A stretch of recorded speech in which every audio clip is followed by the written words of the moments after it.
you want football to be good, you're going to want to develop these players to be better every single year. I didn't start my first year. I think it's just a tragedy that we're forcing these rookies to play early. Every year, a fresh batch of college quarterbacks are anointed as future franchise starters for bad NFL teams. And aside from a few diamonds that rise above, the previous batch of quarterbacks are unceremoniously moved on from. This impatient cycle has sped up in recent years. In today's NFL landscape, you will see highly touted quarterback prospects get drafted high, and if they fail early in their career, they are subsequently deemed a bust and swiftly moved on from, repeating the cycle of bad teams looking for the next highly touted prospect. Due to this cycle speeding up over the past decade, a new trend has occurred where now formerly bust quarterbacks who have been traded, cut, and clowned by the media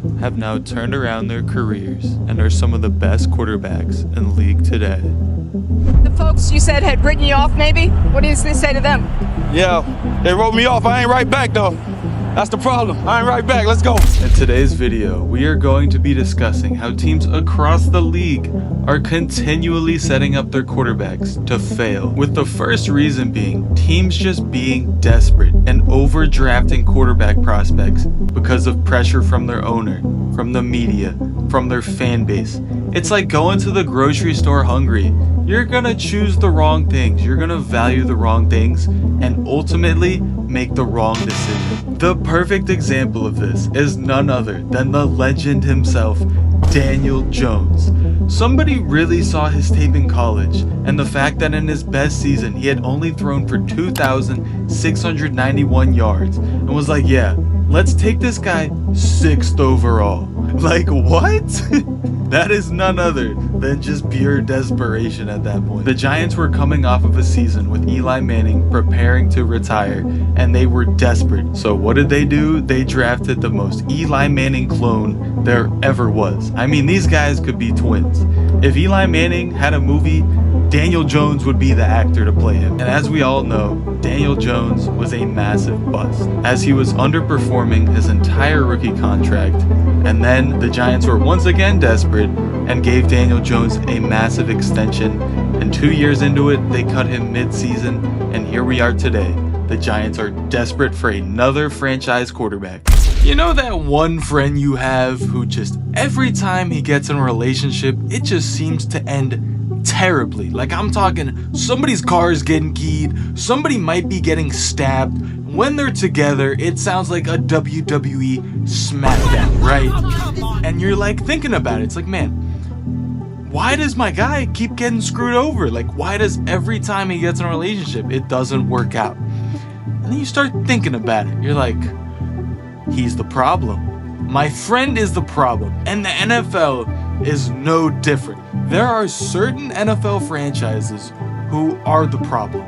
They are the reason that their quarterbacks are continually bust. They are the reason their fan base is depressed. The reason why is because they fail to provide a proper structure for their young ascending quarterbacks.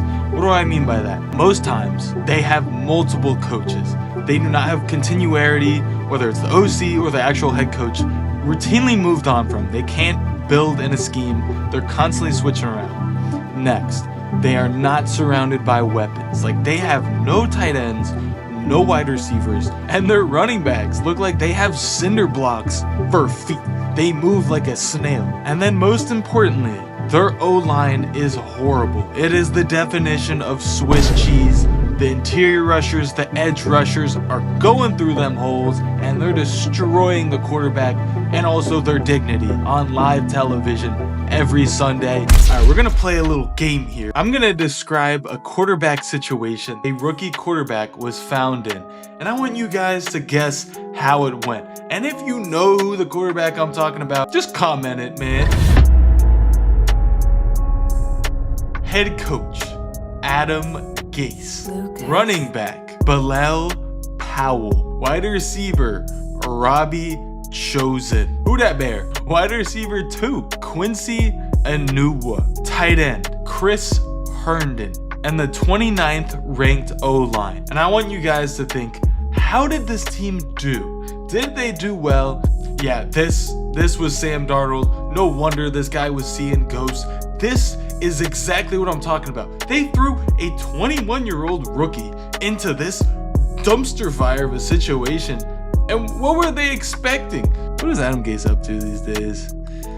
Let's see. Oh my gosh.